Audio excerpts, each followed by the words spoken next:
Good morning. Today we are going to complete our chapter number 17, and today is the last session of the chapter number 17 and also the part 3, third session and the last. तो पूरा chapter 17 हमने काफी पढ़ लिया है। आज कुछ last part पढ़ेंगे और उसका एक्सरसाइज को करेंगे। तो पूरा चैप्टर 17 100% परफेक्ट होना चाहिए। हाँ, हुआ कि नहीं? अब चलो आ जाओ। सबसे पहले थोड़ा फटाफट रिवीजन कर लेते हैं। क्या पढ़ा था? बहुत सारे स्टार थे, ट्विंकल करते थे। जो ट्विंकल नहीं करता था वो प्लैनेट्स होते थे। कौन कौन से प्लैनेट्स हमको दिख जाते हैं? एक तो मॉर्निंग और इवनिंग स्टार के नाम से फेमस है वीनस, हमको दिखता है। मॉर्निंग में जब सनराइज होने वाला होता है उसकी कुछ देर पहले दिखता है ईस्ट में, और वेस्ट में दिखता है जब सनसेट होने वाला सनसेट के जस्ट बाद में। मरकरी भी दिखता है लेकिन वो होराइजन के आसपास दिखता है, और मार्स भी दिखता है रेड कलर का स्टार, और जुपिटर भी दिखता है एकदम ब्राइट स्टार। इतने सारे स्टार का हमको वो प्लैनेट्स हमको दिख जाते हैं। सबसे बड़ा जो हमको नाइट में दिखने वाला है वो दिखने वाला है मून।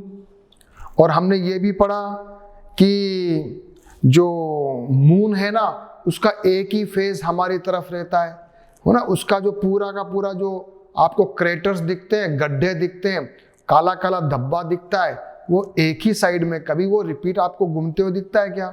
नहीं दिखता है। उसका कारण हमने बताया था कि उसका रिवोल्यूशन का जो टाइम है अर्थ के चारों ओर रिवोल्यूट करता है और साइमल्टेनियसली वो अपने एक्सिस पे भी रोटेट करता है। तो दोनों का उसका टाइम पीरियड सेम है, इसलिए वो कभी भी उसका एक ही फेज हमको दिखता है। ये भी हमने पढ़ लिया। फिर हमने पढ़ लिया कि ये फेजेस ऑफ द मून के बारे में हम पढ़ लिया कि फेजेस ऑफ द मून है। जो चंद्रमा है वो कभी तो पूरा दिखता है जिसको हम पूर्णिमा कहते हैं या फुल मून डे कहते हैं, फिर कभी बिल्कुल अमावस्या हो जाती है, अंधेरा हो जाता है तो हम कहते हैं न्यू मून डे। हमने ये देखा कि ऐसा क्यों होता है कि जब ये देखो जरा, जब जो है अर्थ और सन के बीच में जब मून आ जाता है तो बन जाता है न्यू मून डे, क्योंकि जो अर्थ की तरफ का फेस है ना वो तो काला वाला यानी पीछे वाला फेस है। सन की तरफ वाला फेस तो उसको वो ग्लो कर रहा है, लेकिन पीछे वाला नहीं दिख रहा है, तो हमें चंद्रमा नहीं दिख रहा था। लेकिन पूर्णिमा जब होती है तब क्या होता है? सूरज के और चंद्रमा के बीच में धरती आ जाती है। तो ये भी हमने पढ़ लिया।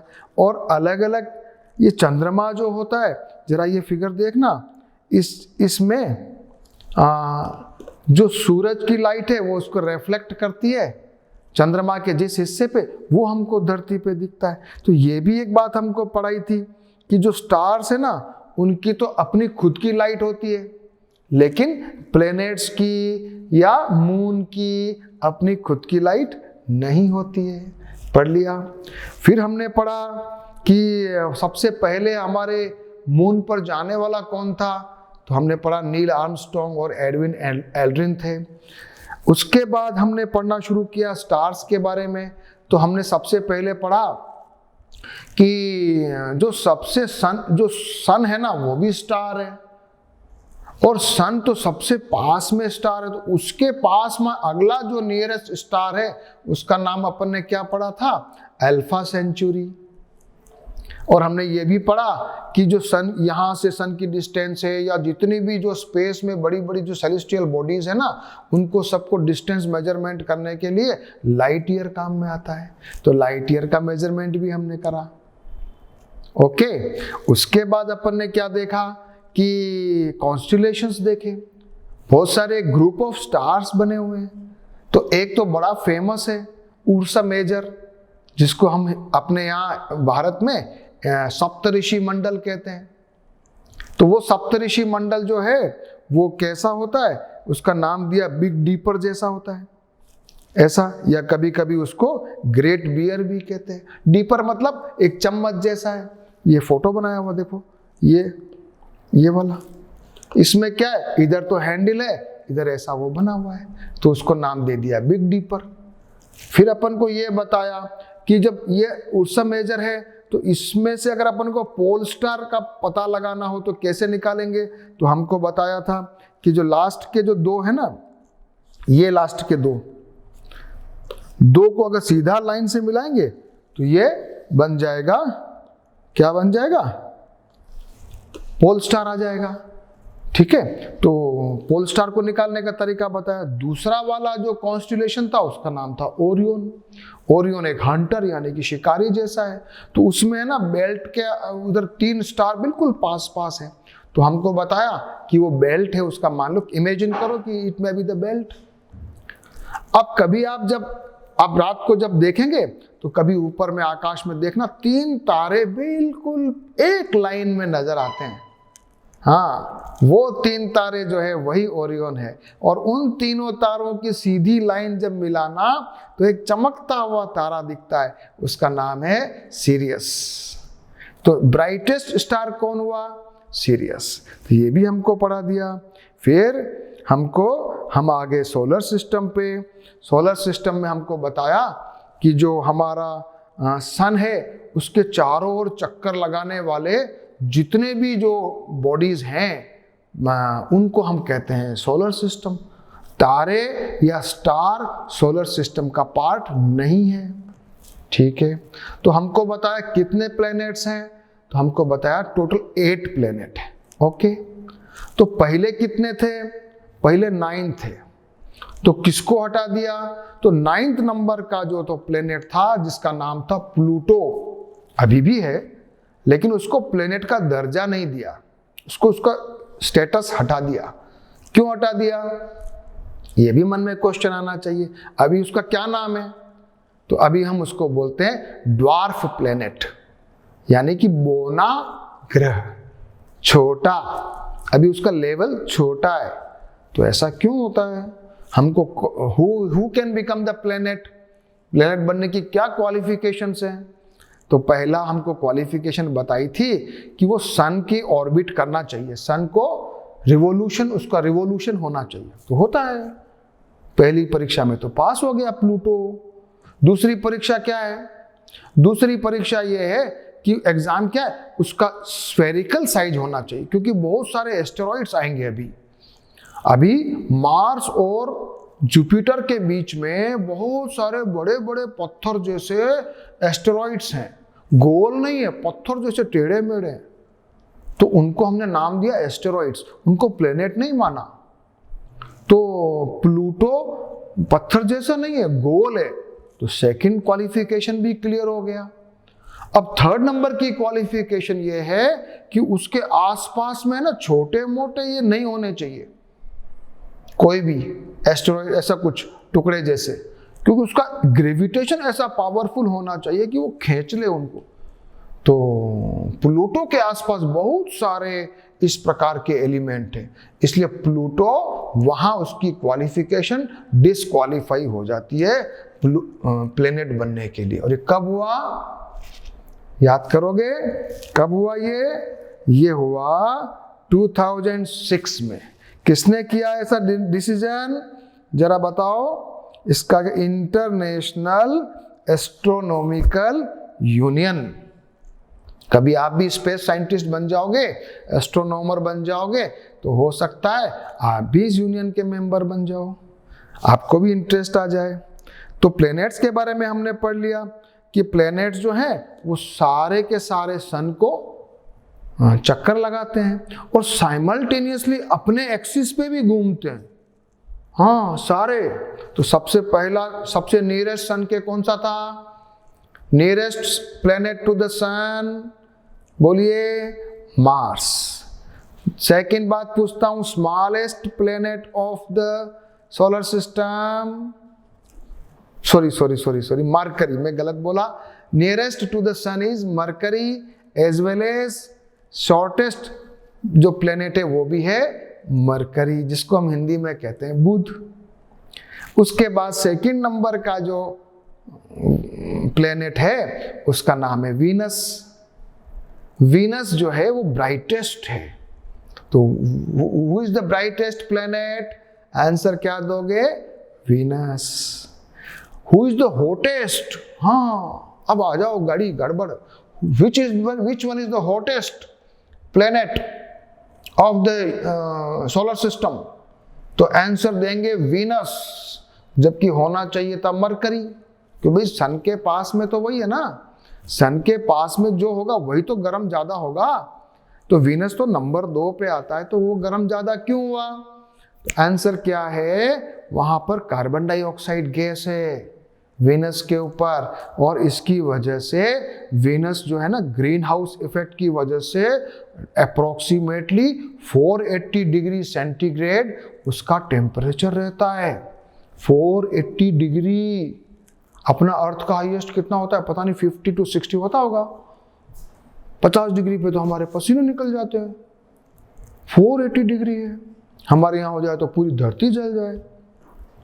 फिर एक और बात अपन को बताई कि जितने भी प्लैनेट्स हैं ना, वो क्या करते हैं? वेस्ट टू ईस्ट मूव करते हैं, पश्चिम से पूरब की ओर रोटेट करते हैं। अकेला वीनस है एक, तो एक वो है यूरेनस। दोनों पूरब से पश्चिम की ओर रोटेट करते हैं, उल्टे करते हैं।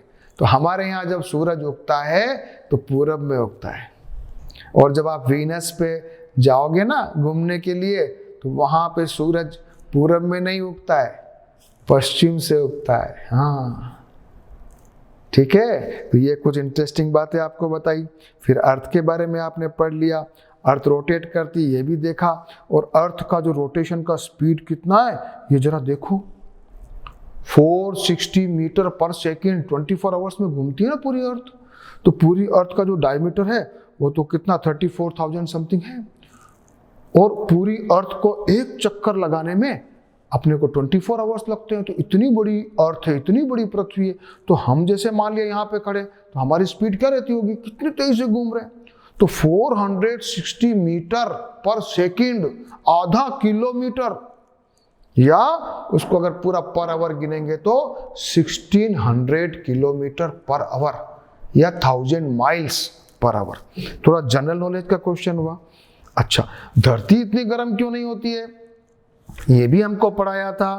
तो हमने पढ़ा था हमारे जो एटमॉस्फेयर है ना, उसमें ऊपर सबसे एक ऊपर में ओजोन लेयर होती है, और वो ओजोन हमें बचाती है अल्ट्रावायलेट रेज से, और ओजोन को हमें बचाना चाहिए। नहीं तो हम लोग इतना पोल्यूशन करते हैं, इतना धुआं निकालते हैं, इतना ज़्यादा नुकसान करते हैं कि वो ओजोन लेयर भी है ना खराब हो रही, खत्म हो रही है, उसमें होल्स बन रहे हैं, डिप्लीशन हो रहा है। ठीक है, ये भी हमने पढ़ लिया। अर्थ जो है वो अपने एक्सिस पे टिल्ट करती है, वो भी हमने पढ़ लिया 23.5 डिग्री। फिर आपने पढ़ा मार्स के बारे में, वो थोड़ा लाल कलर है उसका, क्योंकि वहां पर आयरन ऑक्साइड का वो चट्टाने हैं, तो उसका नाम दे दिया अपन ने रेड प्लेनेट। फिर आगे जुपिटर के ऊपर, और जुपिटर जो है ना उसके 63 मून्स हैं। हाँ, और सबसे बड़ा है। कितना बड़ा है, कितना बड़ा है जुपिटर? उसमें अपनी अर्थ है ना, वैसी 1300 अर्थ आ जाए, अपनी धरती से 1300 टाइम्स बड़ा है। और लेकिन एक और बात बताई कि जुपिटर जो है ना वो गैस है, वहां सॉलिड कुछ भी नहीं है। वहां अगर जाओ ना तो वहां खड़े ही नहीं हो सकते आप, क्योंकि वहां खड़े होने की कोई जगह ही नहीं है, वहां चट्टान ही नहीं है, कोई पैर रखने का मिट्टी नहीं है, जमीन ही नहीं है, वहां गैस ही गैस है। और उसकी जो रोटेशनल स्पीड है ना इतनी ज्यादा है, कितना, धरती तो घूमती है 24 आवर्स में, वो पूरा चक्कर लगा लेता है लगभग 10 घंटे में। इतना तेज, इतना तो बड़ा, फिर इतनी स्पीड, तूफान जैसा वहां पर आता है, भयंकर तूफान। वही तूफान का ही कलर दिखता है, लाल पीला हरा, तो उसका नाम है जुपिटर। जुपिटर के 63 मून है, नेचुरल सैटेलाइट्स, उसमें 4 थोड़े बड़े हैं, वो कभी टेलीस्कोप से आप देखोगे तो दिख जाते हैं। फिर आ जाते हैं, अब अपन आज से शुरू करेंगे सैटर्न यानी शनि। अब ये आउटर प्लेनेट, जो अपने इनर प्लेनेट तो थे सूरज के पास वाले जहां पे जमीन है, तो मरकरी, वीनस, अर्थ और मार्स। अब आ जाओ जुपिटर, सैटर्न, यूरेनस और नेपच्यून, ये चारों आउटर प्लेनेट कहलाते हैं। और वहां पे सॉलिड नहीं है, बहुत गैस है, बहुत ठंडा है, तो शनि पे आ जाते हैं। अब beyond Jupiter is Saturn which appears yellowish in colour which makes it unique in the solar system in its beautiful rings. Shani के चारों रिंग्स है। अब ये रिंग्स क्या होती है? These rings are not visible with naked eyes, अपने को दिखेगी नहीं, हाँ वो टेलीस्कोप से देखना पड़ेगा। और वो जो रिंग्स किसकी बनी होती है? वो रिंग्स बनी होती है बहुत सारे वहां पर वो है, आइस भी होता है, डस्ट पार्टिकल्स भी हैं, वो चट्टाने भी हैं, उनकी रिंग्स है, वो चक्कर लगाती रहती है तो रिंग्स जैसा दिखता है। अब एक चीज बड़ी जोरदार है, Saturn is the least dense among all the planets. Its density is less than that of water. पानी से भी उसकी डेंसिटी कम है। अब जरा किसी बच्चे के दिमाग में क्वेश्चन आया कि मैं इसको अगर इसको सैटर्न को लेके पानी में डुबो दूं तो पानी में डूबेगा कि नहीं डूबेगा? पानी में जिसकी डेंसिटी कम होती है, 9th क्लास में आएगा तब पढ़ोगे कि जिसकी डेंसिटी पानी से ज्यादा है वो पानी में डूब जाता है। मान लिया आपने प्लास्टिक का कुछ टुकड़ा लिया, थर्मोकोल लिया, तो पानी में डूबता नहीं है, लेकिन लोहे का टुकड़ा लिया तो पानी में डूब जाता है। तो आप और कभी आप पानी में तेल डालो, अभी खाने का तेल होता है ना, ऑयल, वो डालो तो पानी के ऊपर तैरता रहता है, पानी में जाता नहीं है। तो इसका मतलब ये हुआ कि जिसकी डेंसिटी पानी से कम है वो पानी के ऊपर तैरता रहेगा। तो सैटर्न भी पानी के ऊपर तैरता रहता है। चलो अब आ जाओ लास्ट नंबर के 7th और 8th नंबर के अपने प्लेनेट, और उनका नाम क्या है? उनका नाम है यूरेनस और नेपच्यून। सबसे फार्थेस्ट कौन है? नेपच्यून, याद रखना है। तो these are the outer most planets of the solar system. This can be seen only with the help of large telescope. और like Venus, Uranus also rotate from east to west. मैंने आपको बताया था, हाँ ये भी उल्टा घूमता है। अपनी धरती घूमती है वेस्ट टू ईस्ट, ये घूमता है ईस्ट टू वेस्ट। तो यहाँ सूरज उगता है पश्चिम में, वेस्ट में। The most remarkable feature of the Uranus that is highly tilted rotational axis, बहुत टिल्टेड है। और अभी अपन ने अभी भी पढ़ा, the first 4 planets Mercury, Venus, Earth and Mars are much nearer to the sun than the outer planets. So it is these are called inner planets. And जो बाकी के 4 हैं, जुपिटर, सैटर्न, यूरेनस और नेपच्यून, क्या है? Outer planet. This planet outside the orbit of Mars, namely Jupiter, Saturn, Uranus and Neptune, are much farther off than the inner planet. They are called the outer planets. They have the rings around them. तो even Uranus और Neptune के भी moon है, लेकिन mercury का कोई moon नहीं है, वीनस का कोई मून नहीं है, धरती का एक चंद्रमा है, मंगल के 2 हैं, जुपिटर के 63 है, सैटर्न के 60 हैं। याद रहेगा। अब आ जाओ अदर एलिमेंट, जल्दी जल्दी पढ़ेंगे।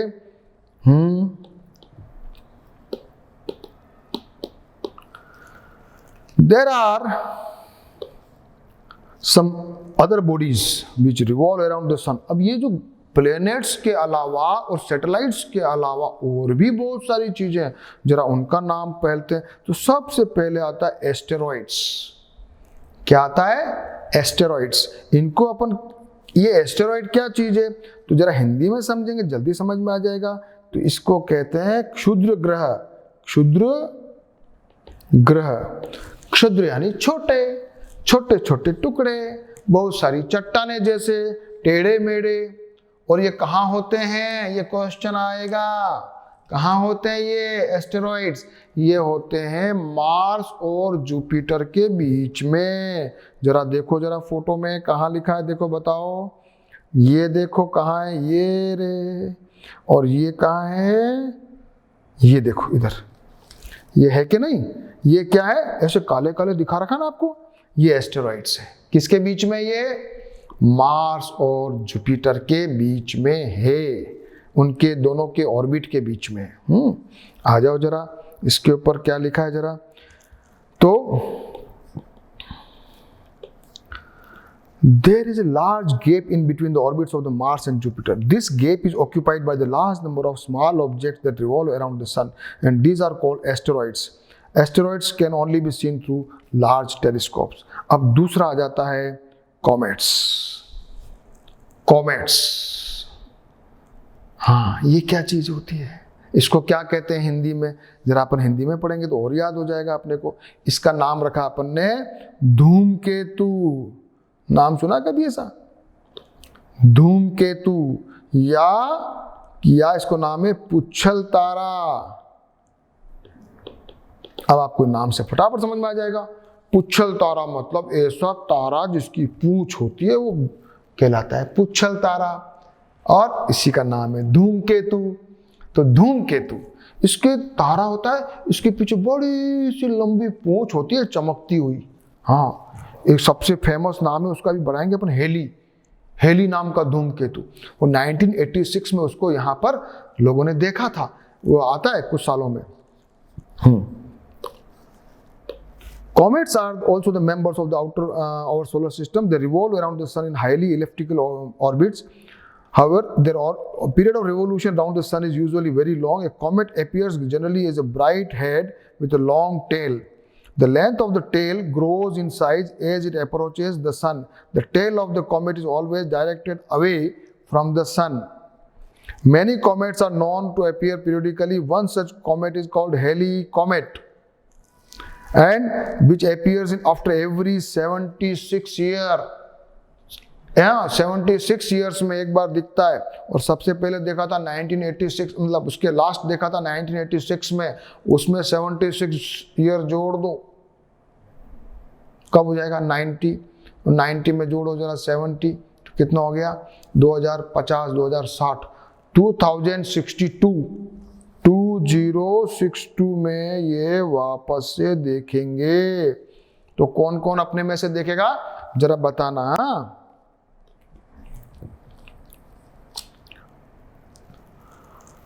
कुछ लिखा है ये सुपरस्टिशंस के बारे में कि कुछ लोग पहले जमाने में इसको समझते थे कि जब जब ये धूमकेतु आता है तब तब धरती पे मतलब बड़ा परेशानी आने वाली है, ये पैंडेमिक आ जाएगा, ये कोरोना आ जाएगा। लेकिन ऐसा कुछ है नहीं। ऐसा पीपल हैव द सुपरस्टिशंस। अब तीसरे पे आ जाओ, अब आ जाओ meteors and meteorites. Meteors and meteorites इसको कहते हैं हिंदी में, क्या कहते हैं जरा नाम याद कर लो इसका भी। इसको कहते हैं हिंदी में उल्का, और मीटियोराइट्स को कहते हैं उल्का पिंड। उल्का क्या होती है? अपने धरती पे कभी आप आसमान को देखना तो वहां पर तारा टूटता हुआ दिखता है, जिसको हम कहते हैं शूटिंग स्टार। तारा टूट गया, जबकि वो तारा टूटना नहीं, वो उल्का है। वो क्या है? मीटियोर्स से। वो मीटियोर्स क्या होते हैं? बड़ी बड़ी चट्टान होती है, कभी कभी वो अर्थ के एटमॉस्फेयर में घुस जाती है। अब अर्थ के एटमॉस्फेयर में घुस गई तो अर्थ तो उसको खींचेगी। अब ऊपर से जब वो नीचे गिरता है तो हवा का फ्रिक्शन लगता है, एयर का फ्रिक्शन, तो वो गर्म हो जाता है, गर्म होके जलने लग जाता है। जब जलने लग जाता है तो चमकता है, तब हमको दिखता है स्टार टूट रहा है देखो, जबकि वो क्या है? मीटियोर्स है। और मीटियोर्स जब जलने लगता है तो वो ऐसा दिखता है, वो स्टार जैसा। वो थोड़ी दूर आके दिखना बंद हो जाता है, तो इसका मतलब वो जल के खत्म हो जाता है। लेकिन कभी कभी वो जमीन तक पहुंच जाता है और जमीन में जाकर टकराता है, बड़ा सारा गड्ढा बना देता है, क्रेटर्स। उसको कहते हैं उल्का पिंड। जो आ गया धरती पे उसका नाम है मीटियोराइट्स, और जो नहीं आया वो बन गया मीटियोर्स। तो ये बड़े बड़े गड्ढे क्यों होते हैं सब जगह? चंद्रमा पे भी है ना, बिकॉज ऑफ दिस मीटियोर्स। जरा आ जाओ फटाफट। At night when the sky is clear, the moon is not there, you may sometimes see the bright streaks of light in the sky, and these are commonly known as the shooting star although they are not the star, they are called meteors. meteors. ठीक है, meteors भी हमने पढ़ लिया. And some meteors are large, so large that they can reach the earth before they evaporate completely. The body of that meteors is called meteorites. जो चट्टान जैसा होता है धरती पे, कभी कभी उसको देखते हैं. और ये जलता कैसे, ये भी जरा लिखा हुआ है. At the time it has a very high speed. The friction due to atmosphere heats it up. It glows and evaporates quickly. So that is why the big bright streak lasts for a very short time. अब आ जाओ जल्दी से आज का last topic, artificial satellite.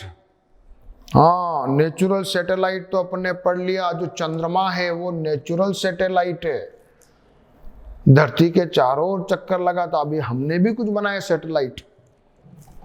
उसी satellite की वजह से तो मोबाइल फोन है, टेलीविजन है, और उसका बहुत सारे यूटिलिटी है. अब ये आर्टिफिशियल सैटेलाइट जो है ना, अपने इंडिया में इसरो करके स्पेस रिसर्च ऑर्गेनाइजेशन है. नाम सुना, ISRO, Indian space research organisation. हमारे इंडिया में वो इस तरह वो काम करता है. उसने बहुत सारे सैटेलाइट भेजे हुए हैं. सबसे पहला सैटेलाइट अपने इंडिया ने भेजा था, उसका नाम है, याद करोगे, उसका नाम क्या है, आर्यभट्टा, आर्यभट्ट. ये बहुत बड़ा अपने इंडिया का पुराने जमाने में ये अपने भारत का एक वैज्ञानिक है, ऋषि है. और उसके बाद सेकंड भेजा, उसका नाम था भास्कर, वो भास्कराचार्य के नाम से था. फिर बाद में भेजा, उसका नाम था रोहिणी. फिर बाद में भेजे इनसेट, IRS, कल्पना, एडुसेट. ये अपने बहुत सारे आर्टिफिशियल सैटेलाइट भेजे. क्या करते हैं ये वहाँ जाकर, ये क्या करते हैं, forecasting weather, transmitting television, radio signals और टेलीकम्युनिकेशन में काम आते हैं. तो ये सारा है. कभी एक जीके का क्वेश्चन आपको पूछ लेता हूँ, बताओ वर्ल्ड में सबसे पहले किसने सैटेलाइट भेजा और उसका नाम क्या था, बताओ. And the answer is Sputnik 1, sent by Russia. ठीक है, याद रहेगा, स्पुतनिक 1. चलो अब आ जाओ, फटाफट अपने रिव्यू कर लेते हैं. हाँ, जल्दी से. The phases of the moon occurs because we can see only when the part of the moon which reflects the light of the sun towards us. घूमता रहता है, सूरज की रोशनी जहाँ पर पड़ती है वो रिफ्लेक्ट होता है, उससे phases of moon बनते हैं. Stars are celestial body which emits light of their own. The sun is also a star. Star जो है उसकी अपनी लाइट होती है. It is convenient to express distance of star in light year. आपस में स्टार की डिस्टेंस निकालनी हो तो लाइट ईयर से निकाली जाती है. Stars appears to move from east to west. ऐसा दिखते हैं, क्यों, क्योंकि हम वेस्ट टू ईस्ट घूम रहे हैं इसलिए. The pole star appears to be stationary from the earth because it is situated close to direction of the axis of the rotation of the earth. पूरी अर्थ के एक्सिस के ऊपर है, इसलिए पोल स्टार के अलावा बाकी सब घूमता हुआ दिखता है, लेकिन पोल स्टार घूमता हुआ नहीं दिखता है. Constellation are group of stars that appear to form recognizable shapes. The solar system consists of 8 planets and host of asteroids, comets, and meteors. The body revolving around the body, another body is called satellite. Moon is the natural satellite of the Earth. Some planets also have natural satellites. Venus is the brightest. Jupiter is the largest. Artificial satellites revolve around the Earth. They are much closer to the Moon. Artificial satellites are used to weather forecasting, long distance communication and remote sensing. ये अपन ने major points को एक बार review कर लिया. अब फटाफट आ जाओ, बहुत कम समय अपने पास, और अपन कर लेते हैं एक्सरसाइज. पहला question, yes, which of the following is not the member of the solar system. Yes, asteroid है क्या, सैटेलाइट है क्या, चंद्रमा है ना. कॉन्स्टिलेशन है क्या? ओ नो सर, कॉन्स्टिलेशन तो ग्रुप ऑफ स्टार है, इसलिए this is not the member of solar system. Answer, which of the following is not the planet? नाम बताइए, serious, mercury, Saturn and earth. तो सीरियस क्या तारा है, सबसे चमकता हुआ, brightest star. Phases of the moon occurs because we can see only that part of the moon which reflects light towards us. This is the answer. Fill in the blanks. The planet which is farthest from the sun is Neptune. Which one is Neptune? The planet which appears reddish, Mars. A group of stars that appear to form a pattern in the sky are called constellation. Celestial body that revolves around a planet is called satellite.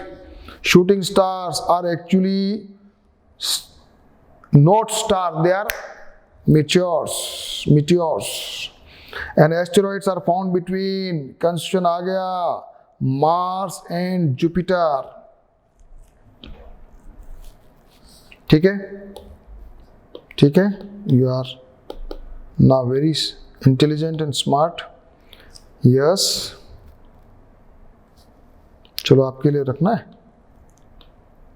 Okay, ठीक है, okay fine. Mark the following statement true और false. Pole star is the member of the solar system. No, false. Mercury is the smallest planet. True. Uranus is the farthest. No, Neptune है. InSat is the artificial satellite. Yes. There are 9 planets. No, पहले थे, अभी false है. Constellation Orion can be seen only with the telescope. No, दिखता है, आंखों से भी दिखता है, इसलिए ये false है, अपन देख सकते हैं उसको। Match the following inner planets, नाम थे अपने Mars, mercury, earth and Venus. जरा बताओ कौन से हैं? एक तो हो गया अर्थ, दूसरा है मार्स। आउटर प्लैनेट्स में केवल सैटर्न है बस, और तो कुछ भी नहीं है। कॉन्स्टिलेशन क्या है? कॉन्स्टिलेशन है आपका ग्रेट बियर भी कॉन्स्टिलेशन है, सॉरी इधर गलती होगी, कॉन्स्टिलेशन है ग्रेट बियर, क्या जाता है, कॉन्स्टिलेशन ग्रेट बियर है, और ओरियन भी है, और satellite of the earth moon है। ठीक है, कर लोगे? Question number 7. In which part of the sky can you find Venus if it is visible in the evening as an evening star? Which part of the sky? बताओ कौन से part में दिखेगा? Western part. आंसर लिखो फटाफट, answer लिखो।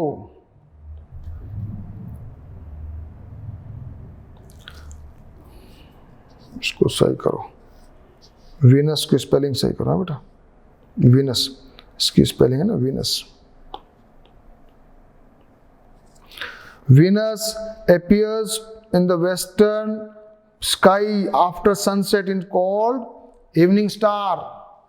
Question number 7 का answer. Question number 8. Name the largest planet of the solar system. Jupiter.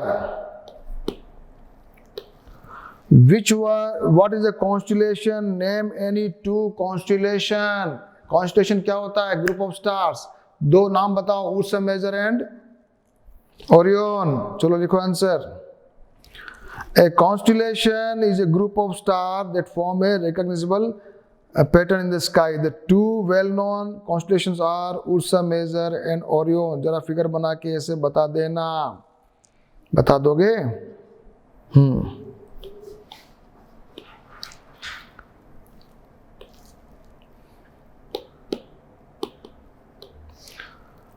Draw sketches to show the relative position of the prominent star in Ursa Major and Orion. उनके sketches बना के बताना है आपको। Question number 10, तो आप इसका explain करेंगे। Ursa Major appears like a big dipper. There are 3 bright stars in the middle. ये मिडिल करो यार, क्या गलती है।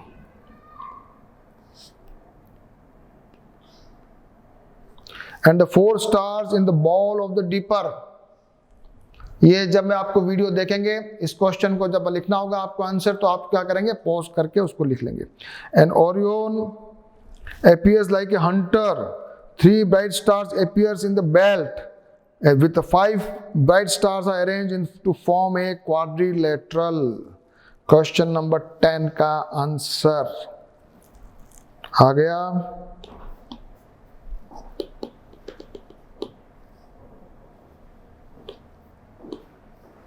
Question number 11, name 2 objects other than planets which are member of the solar system.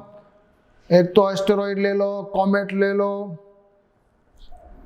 ले सकते हो। तो पहले अपन लिख रहे हैं एस्टेरॉइड्स। एस्टेरॉइड्स का डेफिनेशन वैसे सबको मालूम है, फिर भी लिख दीजिए। A collection of the large number of small objects, gases and dust are revolving around the sun. They occupy a large gap between the orbit of Mars and Jupiter. Mars and Jupiter के बीच में। However, these are not planets. These celestial objects are known as asteroids. Number 2, meteors. Meteors are the small celestial objects which are seen as bright streaks of light in the sky. They burnt out on entering the Earth's atmosphere because of the heat produced by the friction of the air. These result in the bright streaks in the sky. They are also not planets. Question number 13. Do all stars, नहीं, पहला आ रहा है Explain how you can locate the pole star with the help of Ursa Major. Last के 2 वाले stars को उनको extend करेंगे तो बन जाएगा ये। यहां से अगर इसको एक्सटेंड करोगे आप, यहां पे मान लिया पोल स्टार है, you can extend it this way. तो फिगर बना के आपको समझाना है ना, कर लोगे ना। Question number 13, do all stars in the sky move. क्या स्काई मूव करते हैं क्या? सारे स्टार मूव करते हैं क्या? आंसर लिखिए। No. The earth rotates from the west to east on its axis, hence all stars in the sky except the pole star appears to move from the east to west. With reference to the earth, the pole star does not appear to move in the sky because it is located above the axis of rotation of the earth in the north direction.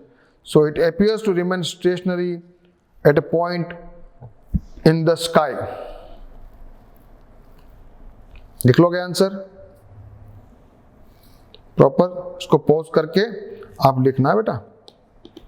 Question number 14, why is the distance between stars expressed in light year? What do you understand the statement that a star is 8 light years away from the earth? Light year में क्यों उनका measurement होता है और 8 light year का क्या मतलब है? क्वेश्चन नंबर 14 लिखो जरा। The distance of the stars from the earth and the distance between the stars are very large. So it is inconvenient to express this distance in kilometers. Kilometre तो छोटा है बहुत ज़्यादा. So thus these distances are expressed in light year. 1 light year is distance traveled by a light in 1 year. 1 light year is equal to 9.46 into 10 to the power 12 kilometre. सब note करना, सब note करो इसको. Question आ सकता है, ये बहुत अच्छा है, याद भी करना है. फिर जब 8 लाइट ईयर की बात आ रही है, a star is located 8 light years away from the earth. This means that the distance traveled by the star in the earth at equivalent to the distance traveled by light in 8 years.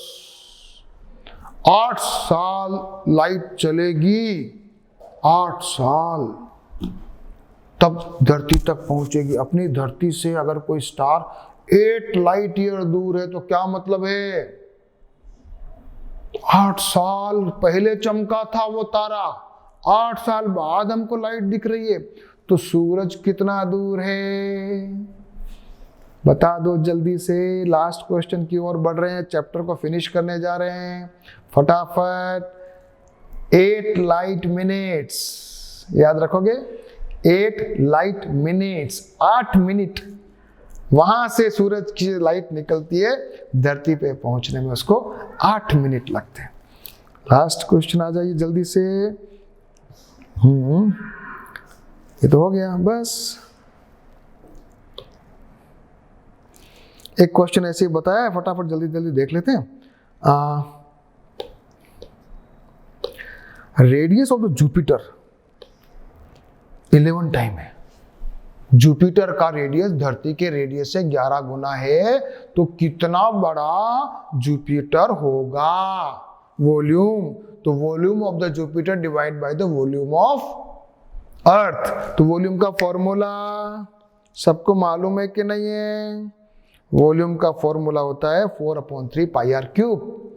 तो ये निकलो, फिर ये अपन मान लेते हैं R1 Jupiter का है, और R1 जो दे रखा है वो 11R यानी 11 टाइम्स है। जब फॉर्मूला निकालेंगे तो इसको जरा कैलकुलेट करेंगे। और कैसे करोगे, जब कर लोगे ना सब बच्चे होशियार हो, तो 4/3 पाई R1 की जगह लिख दोगे R × 11 का होल क्यूब अपॉन 4/3 पाई R क्यूब। तो क्या रह जाएगा, इक्वल टू ये से ये कट गया, ये कट गया, ये कट गया, R ये रह जाएगा R3 × 11 1331 अपॉन R3। तो इससे कट जाएगा। आंसर क्या आया 1331, यानी कि जुपिटर अर्थ से 1331 टाइम्स बड़ा है। That is the answer. और एक लास्ट क्वेश्चन और, ऐसा परीक्षा एग्जाम में आता नहीं है, फिर भी ऐसा आ जाए कभी आपको कि इसमें सोलर सिस्टम को जरा स्केच सही है कि नहीं है, तो इसमें बहुत सारी गलतियां हैं।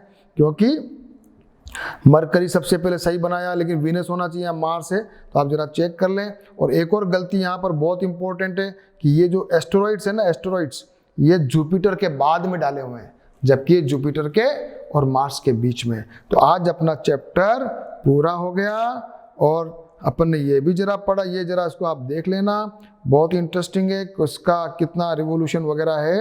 अर्थ का रिवोल्यूशन टाइम 365 डेज, और जबकि सबसे कम किसका है, मरकरी का है। जरा देख लेना है बेटा, वो इसमें चार्ट है, कहीं पूछते नहीं, लेकिन ये अपने को मतलब आता है। और एक अपने को बस इसको जरा देख लें। एक मैंने आपको पढ़ाया था, सबसे बड़ा दिन, सबसे बड़ी रात, और बराबर दिन और रात बराबर। जरा फटाफट लास्ट का, आज का लास्ट चैप्टर खत्म कर रहे हैं, तो सबसे बड़ा दिन जल्दी से बोल दो सब बच्चे फटाफट। आज चैप्टर खत्म कर रहे हैं ना, आप तो काफ़ी इंटेलिजेंट बच्चे हो। समर सॉलिस्टिस, समर सॉलिस्टिस 21 जून, सबसे लंबा दिन, सबसे लंबी रात। विंटर सॉल्स्टिस 22 दिसंबर, और इक्विनॉक्स दिन और रात बराबर 21 मार्च और 23 सितंबर। आज की अपनी क्लास यही ख़त्म होती है। Thank you. और ये पूरा चैप्टर आपको 3 सेशन में बहुत अच्छा हो गया, और आप बहुत होशियार बन गए। इसको ज़रा रिवीजन करोगे 1-2 बार, बहुत अच्छा याद हो जाएगा। फिर कभी आपकी क्यूरोसिटी हो ना, और भी बुक्स वगैरह पढ़ सकते हो। Okay, we will meet in the next chapter again.